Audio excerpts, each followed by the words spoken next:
lastly, I also want to understand, Alvito, have you been able to speak to some of the players who were preparing for this World Cup? What is the sentiment that they're working with today? No, frankly speaking, I haven't spoken to anyone because, I was traveling and then I came back to Calcutta early morning. In fact, late night when I had a flight from Dubai. So one of the journalists messaged me and he said, India is banned from national team, from all the matches. And I was in a big shock, although I knew there was a meeting on the 15th or 16th, and we knew that it was coming, but I was confident that it might also not come, but there might be some, time limit given for us to sort out the things and to put the things in place. But then it was like a big shock for me. And frankly speaking, I haven't been able to talk to anyone. But maybe, as these situations are once True. the time moves on, you come across a lot of people, and then that's when we all the ex-footballers, we keep talking. And now the time is, we need to talk, we need to see if anything betterment for the national team.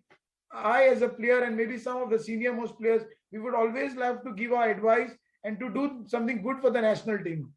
Well, that's the perfect note to actually end this conversation of how we all can come together to ensure that India can come out as far as the suspension is concerned. I'd like to thank all our guests who took out the time to join us this evening. We're also now getting some breaking developments coming in.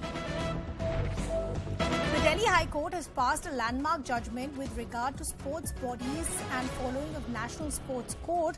The High Court has said they can't be permanent posts like life president, says tenure of each EC is fixed and nobody can contemplate a permanent position in any organization which discharges public functions and receives government funds and even recognition. So that's the word that's coming in from the Delhi High Court. Our legal correspondent and my colleague Ananya Bhatnagar joining us on the broadcast. Give us the fine print of what we've heard from the Delhi High Court.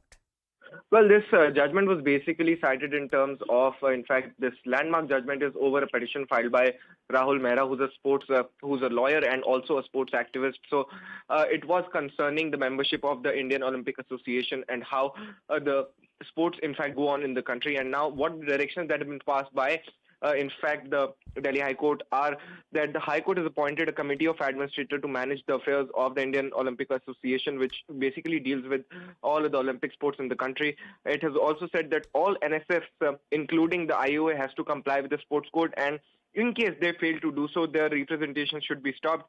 And in fact, no funding shall also be given out to them. Apart from that, it has passed certain observations with regards to the constitution of the AIFF and the elections being held. The committee of administrators, remember, is headed by Justice Anil Ardave, former judge of the Supreme Court, and apart from two other members, former election commissioner S.Y. Qureshi and Vikas Swaroop.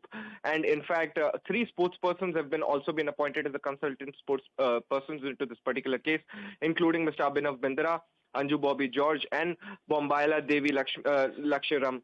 So these are some the committee members who have been appointed. Apart from that, various observations the High Court has also made that all the sports federations shall comply with the sports code and the law of the land.